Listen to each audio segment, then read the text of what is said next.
Buongiorno! Welcome to Classic Mini DIY. Today, we're going to be talking about how to prep your Mini for a long trip, or if you're going to a car show that might be coming up here in the near future. So, stay tuned.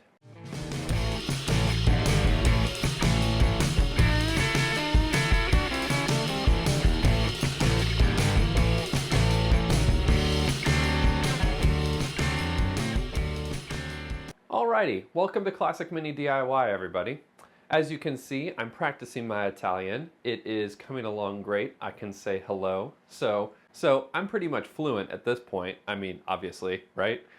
So today we are going to be covering how to get your Mini ready for a long trip. Say you are driving to, I don't know, Kingsport, Tennessee for some car show that's happening in April. Oh God, what's it called? Maybe it's called Classic Minis United. Pretty exciting stuff. There is a car show coming up here on the East Coast of the US, and it's a gathering of one of the biggest Classic Mini clubs here in the United States. It's called Classic Minis United, and this is the Mini 59. Now, the club hasn't been doing this for 59 years, but it is the 59th year of the Mini, and it's kind of a pre-game show for the Mini 60, which is going to be huge. It's probably going to be in Cherokee, North Carolina, and it is going to be a blast. But the Mini 59 isn't going to be incredibly fun as well. So if you haven't signed up for the Mini 59, you're actually a little late, but I am sure the club organizers will be happy to have more Minis. So if you're interested in coming to that event, check out the link in the description below and head over and read about that event. The best part is that the whole event is about driving your Classic Mini. It's not where you just bring your Mini out and you park and you just sit in the hot sun for like hours and hours and just talk about how broken your British car is and how much oil it leaks. This car show is all about driving that Mini, leaking oil all over the road as you drive down the beautiful roads in North Carolina, Tennessee, and Kentucky. One other thing, super exciting, my friend Justin and I actually organized a scavenger hunt this year. So it's going to be a lot of fun. The scavenger hunt includes taking your Mini out and looking for all the really cool clues that we found all over Kingsport, Tennessee. But a big event like this means that I have to prep my Mini for a long drive. Now, for the first time in all of these car shows that I've been to, and thinking about it now, I think I've been to the last 4 or 5 events, and obviously I'm going to be at this one, but this is the first one that I'm going to be flat trailering my Mini behind my brand new Toyota Tacoma. And let me tell you guys, I'm really excited. But I'll be doing a whole vlog for that whole trip, the way up, all the stuff that's going on. I'll do my best to take some really cool footage. Some of it might require me to edit it after I get back from the trip. We'll see how the logistics work out, but it's going to be a really good time. I'll probably also do a live stream while I'm there, walk you guys around the KOA and show you all the really cool cars. But one other thing before we get into all of this stuff, stick around for the end of the episode. There's a big surprise at the end, and I can't wait to tell you guys about it. But anyways, I've been talking enough about this stuff. Let's get into the work on the Mini. Now, getting your Mini prepped for a longer trip isn't that much different from getting it ready for any trip around the city, but there are a few things that you need to take into consideration, and you're going to want to do a few things that you don't normally do before like every drive. And to start off, I'm going to just cover the most important one, at least the most important one to me, and that is changing your Mini's oil. Now, changing the oil on your Mini is one of those things that's extremely important. And even if you just changed your oil like 3 months before this, or like a few hundred miles before this, I think that it's totally worth it to get out there, change your oil one more time, just so you know and you have complete peace of mind, knowing that there is fresh oil bouncing around your engine bay. And one of the most important reasons you would change your oil prior to a long trip like this, or on the regular in general, is because the Mini actually shares its oil compartment between the top of the motor and the bottom of the motor. And this is unusual when compared to newer cars that usually have transmission fluid and have those two items pretty segmented away from each other. One of the things that British Motoring Company did in order to keep the compactness of that motor is to share all of that fluid. And because of that, there are risks that pop up and considerations that you need to think about. One of the biggest is that metal shavings from your transmission, for example, can get sucked into your oil pump, cause premature failure of the pump. That metal can get pushed into the bearings and then cause all sorts of chaos and carnage in there. And then even that metal can get pegged in the bypass valve of your oil pump. And this actually happened to me. I lost complete oil pressure, didn't see it initially, and ended up having to pull the motor and tear it apart to replace all the bearings just because I lost oil pressure for a minute. So changing your oil regularly helps to get all those metal shavings out of there. Now, if you haven't seen it, I've done an oil change video relatively recently on my odd jobs videos. And I would strongly encourage you to check that out because it has some pretty cool information about how to capture some of that metal and prevent that from getting into other parts of your motor. But anyways, I'm not going to dive too much deeper into an oil change. You guys have seen me do it before. If you haven't, there's other videos that show you how to do that on my channel. But let's jump out there, quick time lapse, change that oil, and then we'll be back in here to talk about what's next on the mini prep list.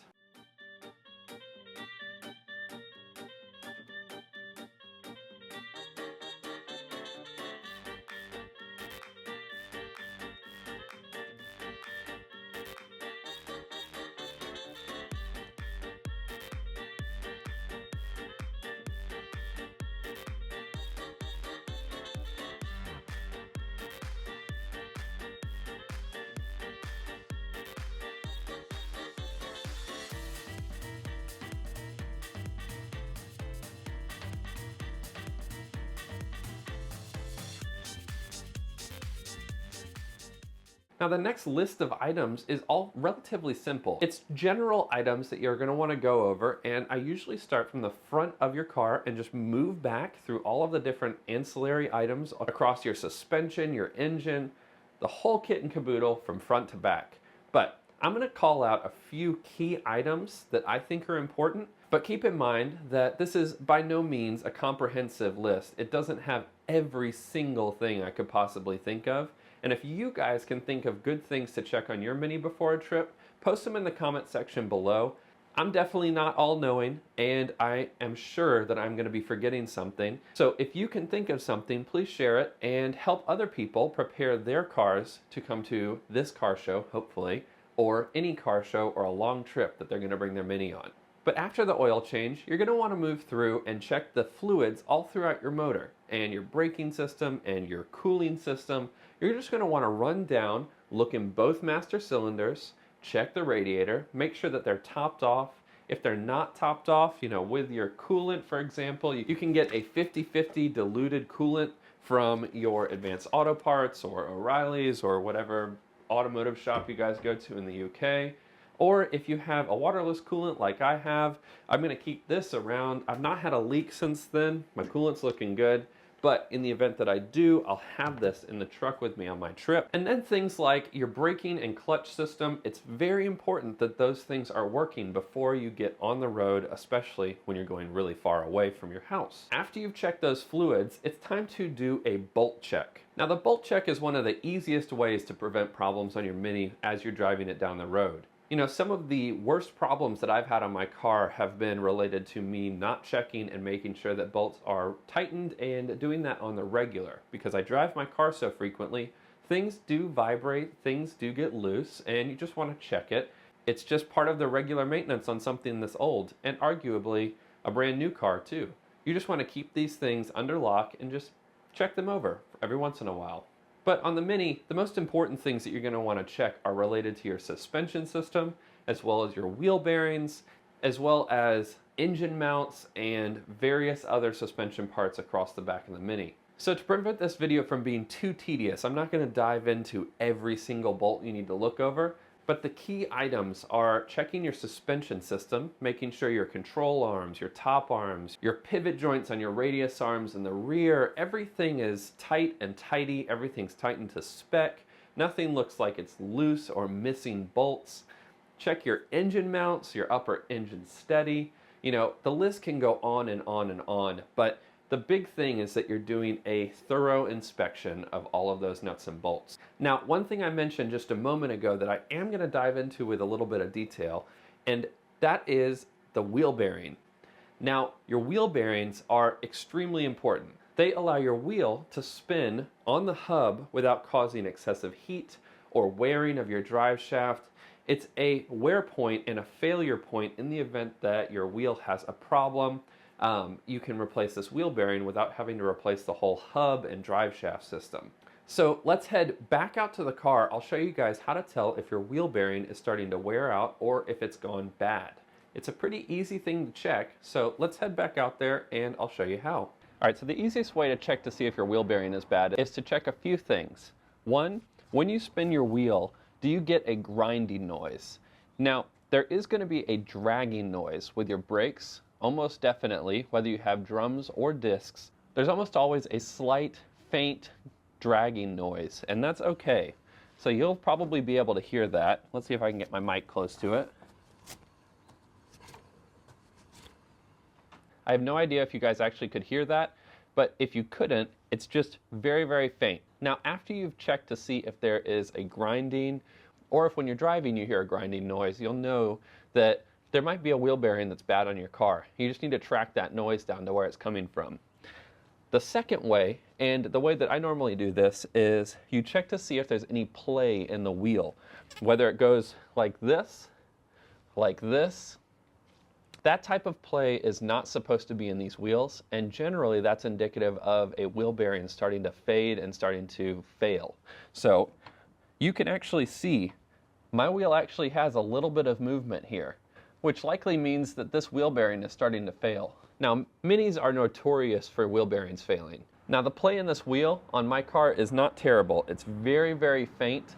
So what that probably means is that this wheel bearing is beginning to fail, it's beginning to wear down, but I don't know that it's actually time to replace this wheel bearing on the side. If you've got a lot of play in this wheel though, you are going to want to replace those wheel bearings before you go on a long drive. Long term, they can cause heat issues and warp the metal on the hub. There's a lot of different things that it can cause problems with, but 9 times out of 10, it's better to be safe than sorry. But for this trip, I think this is okay. And it'll probably be time to replace these when I get back from this trip. And at that point, I'll do a video for you guys to show you how to replace those wheel bearings. But for right now, I'm going to set this back down on the ground and we'll move on to the next things to check on your Classic Mini. Keep in mind, this step is what you'll want to repeat on all 4 of your wheels. So you'll want to check every one of the 4 wheels on your car to make sure there's not excessive play in that wheel. Alright, so once you've checked that wheel bearing, the next step is to move to the back of the car and take a look at your fueling system, your battery, as well as the suspension components in the back. Now, one of the big things that you can do is checking to make sure that your battery is strapped down and that the leads are properly clamped down and there's no wiggle room, as well as making sure that your battery is strapped down and it can't go anywhere. With the Mini, you do actually kind of drive a fire hazard. Your battery sits in the trunk or in the boot next to your fuel tank. And because they're in such close proximity, it does actually grow the risk of having a fire or some sort of catastrophic failure back there. Now, I don't want to scare you guys, but one of the easiest things you can do to prevent that is simply tying down your battery and making sure that those leads are covered and that they can't come into contact with anything that would cause a spark or some sort of short. And if you do that, you are already like way above and beyond what the stock Mini came with and having that battery just kind of bouncing around back in the trunk. So after you've checked that, the next good thing to take a look at is the fuel lines coming off of your fuel tank. These are going to be running through the floor of your boot and down most likely to an electric fuel pump sitting underneath the fuel tank. Now, a lot of Minis don't have an electric fuel pump, and they have a mechanical fuel pump that actually sits on the back side of the motor underneath your exhaust headers. It's usually pretty easy to tell whether or not you have an electric fuel pump. If you do, when you turn your key, you usually can hear that electric fuel pump kick on, and it sounds just kind of like a purr, like a little purr in the back of your car. If you don't hear that, you most likely have a mechanical fuel pump, or your electric fuel pump is really quiet. So it's important to get underneath your car and check those fuel lines. Check to make sure that they aren't corroded, that they aren't leaking, and if they are, get those replaced before you head out on the road. But after you've checked all those items on the rear of your car, the last thing that's worth checking is probably going to be your tire pressure, just to make sure that all of your wheels are aired up and ready to roll. Now let's move into tools. tools and parts and all of the things that you can fit in your tow car or you can fit in the trunk of your Mini. What should you bring? Should you bring everything? Should you bring one or two tools? This is $1,000,000 question, and it's one of those questions that just about everybody has a different answer for. Now keep in mind, the things that I'm about to recommend are not the rule of law. If you guys have something that makes more sense for you, by all means, you should be bringing that. But these are the things that I have found after 5 years of bringing my car to car shows and tracking the things that have broken down while I've gone to those shows, on the long drives, all of that mess. So keep that in mind while I'm going through these recommendations. Now the Mini is nice in the sense that it pretty much has 3 different size bolts across the majority of the car. Obviously there are bolts on there that don't fall into these size parameters, and if you've upgraded a lot of parts, you probably got some metric sizes on there as well. But for 90% of the bolts on the car, you're going to be able to get away with a 9/16, a 1/2 inch, and a 7/16 socket, as well as a set of wrenches that match those sizes. Now, most of the time, I bring a nice little broad set of both deep and shallow sockets. I bring my electric wrench because this thing is great. It makes my life so much easier. But I do bring a manual socket wrench as well, just in case the battery dies on this one or I have to get into a tight space. But this is going to make your life a lot easier if you have to fix anything. But then on top of that, I just bring an assortment of the general tools that I found I use most frequently on my Mini. Specifically, things like a rubber mallet, because I beat the shit out of my Mini whenever I get mad at it. I have a regular hammer for things that you need a regular hammer for. I can't think of anything at the moment, but you just have to trust me. There are things. A cordless drill, and I bring my small one, not my big old DeWalt one. I don't think that big one's necessary. Usually I'm just trying to unscrew something real quick, so it's good to have that with me. And then I'll bring a set of pry bars, or at least one of the pry bars out of this kit, as well as my adjustable wrench. I love this thing. You can get most of the bolts that you can't get off with those 3 size sockets off with that adjustable wrench. And then my most favorite 2 wrenches, these things right here. This is a 9/16 and this is a 1/2 inch wrench, and they have a ratchet set on the top as well as your regular spanner side on the bottom. These things are legit. I have used these to fix so many problems on my Mini throughout the years. These things are always in my car, except for right now because I'm doing a video. But otherwise, in my car 100% of the time. Now, that covers the majority of the tools. There's just one more tool that I do bring with me, and it is an electric torque wrench. This thing is great to have in the event that you have to replace something like a wheel bearing or something suspension related and you have to tighten something down to a specific torque to make sure it's safe. Having this with you with a set of sockets that you can use to tighten these things down is a godsend. Because if you don't have this, I would say that you cannot safely drive your car after replacing a wheel bearing or something of the sort, because you never know if you've tightened it down to the spec that it needs to be. Now, you can easily get a literal bucket full of parts and extra gaskets and all sorts of crazy stuff to carry with you in your car, way down the back of your car so your Mini's riding low in the back, but totally not necessary. But there are a few main things that you are going to want to bring with you. The first thing, and strangely, the thing that I have seen replaced the most at these car shows, and I'm talking, I've seen this replaced everywhere from one dude who has a lift in the back of a trailer. He replaced one on his Mini. I've seen someone replace this in the parking lot of a racetrack, and that is your wheel bearings. For some reason, Minis like to eat up wheel bearings, and it doesn't matter whether you have the ball joint or the tapered rollers. Those things just fail. And I think my hypothesis is that the classic Mini with the tiny wheels has to spin the wheel so much more to accomplish like long-term driving that you end up causing failures on these things because they're just not made to roll that fast on the highway for prolonged periods of time, etc., etc. You're also hitting those mountain roads like super fast, so these things fail. And having a set of rear and front wheel bearings with you and ready to replace in the event of a failure is totally worth it. The cool thing about wheel bearings is they're not actually that difficult to replace if they're not totally stuck on your wheel.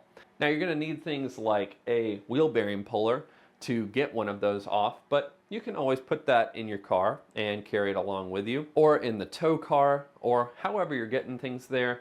Most likely you have a little bit of room to bring that puller, and let me tell you, it's totally a godsend if you don't want to get totally sidelined while you're driving your Mini on these super cool mountain roads. So past those wheel bearings, the only other thing that I would absolutely recommend bringing is various sets of gaskets that apply to your model Mini, as well as your fueling system and your engine. Because the Mini has so many different motor configurations, these recommendations are not going to be specific to your car, they're actually going to be specific to my car. But getting the similar gaskets and the similar parts for you will help you in that you will have them in the event of a failure. So one of the things that I carry with me, and if you have SUs with the float bowls on the outside of the carb, you are going to know what I'm talking about if you've ever had a fuel leak. And what I am showing you guys is the float bowl ring gasket. And as you can see, I have a boatload of these. And I have a boatload of these because they constantly break. Constantly break. All the time. I mean, I will probably go through these in the next 6 months, and I will probably have to order another 10 of these just so that they don't break anymore. Drives me crazy. But having those is going to help prevent fuel leaks on your carburetor and awful, awful smells, as well as potential fire hazards. So good to keep around if you have SU carburetors. The next thing that you're going to want to bring is just various gaskets that apply to your model Mini. Now, as you can see, I've got a lot of gaskets. Some of these I probably will never use, but I have them anyways. And I carry the ones associated with my car with me, things like intake manifold gaskets, or a gasket for your manifold in the event that the exhaust starts to leak. It's just cardboard. It's super easy to carry around. And then finally, the last thing that I would carry with me is a valve cover gasket. These things tend to tear, and if you have to take your valve cover off for some reason, you'll be able to replace that and keep it with you and put your valve cover back on with no problem. So aside from those items, that's all I've got to recommend for you guys. Getting your car ready is just about being thorough. If you don't do anything else, just once over your car, walk through and inspect it. It doesn't have to take a long time. I mean, even if you do everything in this video, it'll probably only take you an afternoon, and it could save you hours and hours of time or complete failure on the side of the road. Now, if you guys have something that you think I've missed, post it in the comment section below. If one of your comments gets lots of upvotes or something like that, or I think it's a really great tip, I'll pin it to the top of this video, and I'll kind of cycle through those for a little while so that people who are watching this video will see and know what you might need to bring or what you might need to do to your car before you head out on a long trip. But otherwise, that's it for this episode of Classic Mini DIY. All that's left is to talk to you guys about the surprise. Now, many of you know I have a merch store. Many of you also know that I recently released a brand new black crinkle paint bespoke valve cover, which is now sitting on my car. But I am so excited about that, and I am so excited to share that with you guys that I have spun up a giveaway. That's right, you know I love giveaways, you guys. So I spun up a giveaway, and it's live right now. You can see it at the link above. The link is also in the description below, and go sign up for that. I'm going to be giving away one of those bespoke valve covers. It will come with everything that you need to get that valve cover installed on your car. Now, that giveaway lasts about a month. It's a little under a month, and you guys will have lots of time to go daily, enter in, get as many entries as you can so you can have as many chances as possible to win that valve cover. But that's it for Classic Mini DIY today. Thank you so much for watching, and I will most likely see you guys on another 998 rebuild video before the car show. But if I don't get that put together before then, I will see you guys on the first episode of the vlog, getting ready to head up to Tennessee and getting the Mini prepped for a long, awesome car show. So, until next time, Enjoy those minis and motor on.